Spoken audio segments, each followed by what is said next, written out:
अष्टलक्ष्मी मम ग्रहे धनं पुरय पुरय नमः। ॐ ह्रीं श्रीं क्लीं श्रीं कुबेराय अष्टलक्ष्मी मम ग्रहे धनं पुरय पुरय नमः।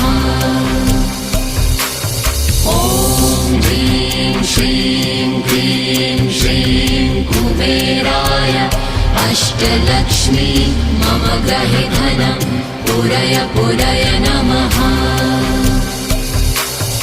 ॐ ह्रीं श्रीं क्लीं श्रीं कुबेराय अष्टलक्ष्मी मम ग्रहे धनं पुरय पुरय नमः।